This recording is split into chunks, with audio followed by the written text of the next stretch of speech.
ओम शांति बाबा। आज 14 सितंबर 2023 की मुरली है। सदगुरु वार की मुरली है। बाबा कह रहे हैं, मीठे बच्चे, याद के अभ्यास को सहज बनाने के लिए बाबा को कभी बाबा रूप में, पिता रूप में, कभी शिक्षक के रूप में, तो कभी सदगुरु के रूप में याद करो। और आगे मेरे बाबा प्रश्न पूछ रहे हैं कि तुम बच्चों को अभी सारे विश्व में कौन सा ढिंढोरा पिटवाना है।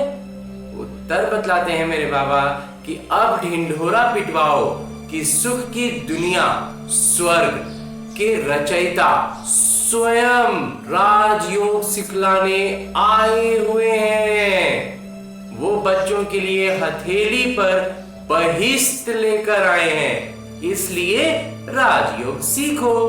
बाबा स्वयं कहते हैं, बच्चे, अब तुम्हारे 84 जन्म पूरे हुए, तुम्हें मेरे साथ घर चलना है, इसलिए देह का भान छोड़ अशरीरी बनो, दैवी गुण धारण करो तो दैवी दुनिया में चले जाएंगे। आत्मा के संस्कारों को बदल देना है, बाकी सब हो जाएगा।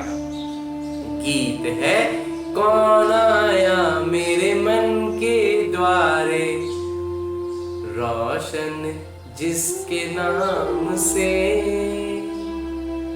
ओम शांति। माता पिता बाबा का मीठे मीठे सिकिलरे बच्चों प्रति याद, प्यार और आशीर्वाद। रूहानी बाबा की रूहानी बच्चों को नमस्ते। हम रूहानी बच्चों की ओर से रूहानी बाबा को, माता पिता को याद, प्यार और प्रणाम।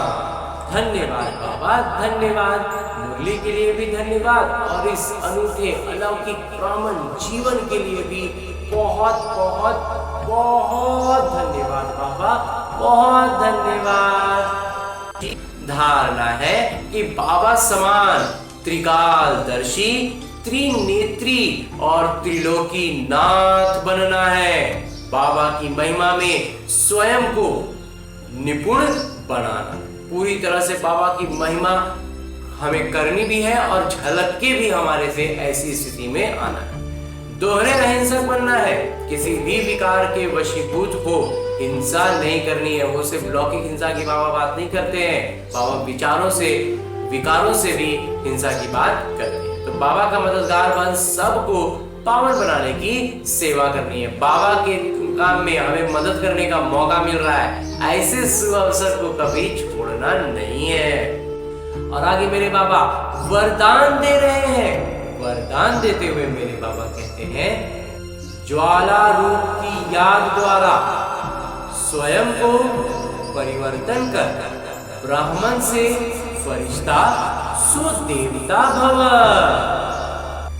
जैसे अग्नि में कोई भी चीज डाली जाती है तो नाम, रूप, गुण सब बदल जाता है, ऐसे ही जब बाबा के याद की लगन की अग्नि में पड़ते हो तो परिवर्तन हो जाते हैं।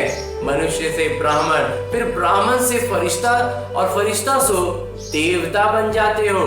जैसे कच्ची मिट्टी को सांचे में डालकर आग में डालते हैं तो ईंट बन जाती है, ऐसे ही ये भी परिवर्तन हो जाता है।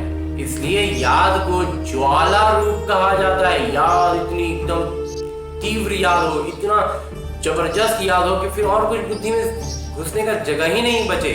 और जब वैसी याद, ज्वाला रूप की याद होगी ना, तो हमारा सब कुछ बदल जाएगा। और अंत में स्लोगन है, मुरली का उपदेश है कि शक्तिशाली आत्मा वो है जो जब चाहे तब शीतल स्वरूप और जब चाहे तब ज्वाला रूप धारण कर ले। जिस वक्त परिस्थितियां विपरीत, प्रतिकूल जा रही हो, उस वक्त वो शीतल छाया का स्वरूप में आ जाए, और जब शिथिल पड़ रही हो बातें तब वो ज्वाला रूप में आकर के बाबा की याद में अपने आत्मिक स्वरूप को जागृत करते रहे। बाबा की मुरली, बाबा की बातें, बाबा के वरदान दिल को इतनी ऊंचाइयों से खुशी से भर देते हैं, इतनी ऊंचाइयों पर ले जाते हैं कि पूरा मन, दिल, जीवन गदगद हो जाता है। और आज की मुरली के बाद मेरे बाबा अव्यक्त इशारे दे रहे हैं कि शक्तिवान के आगे कोई भी समस्या आ ही नहीं सकती। कोई शक्तिवान स्थिति में होना तो उसके सामने समस्या जल्दी आएगा ही नहीं। जैसे हाथी के पांव के नीचे अगर चींटी आ जाए तो दिखाई देगी क्या? तो ये समस्याएं भी आप महारथियों के आगे चींटी समान हैं। इन्हें खेल और खिलौना समझो तो खुशी में रहेंगे। कितनी भी बड़ी बात हो छोटी हो जाएगी। देखने का हमारा नजरिया, हमारा सोच, हमारी आत्मिक स्थिति में रहना, यही तो है महारथी होना। रथ पर लगातार निरंतर विराजमान रहना। यही रथ से हम उतर जाते हैं, आत्मिक स्थिति में नहीं रहते हैं तो वो चींटी नाक में घुस जाती है और दम कर देती है। अच्छा, ओम शांति बाबा, ओम शांति।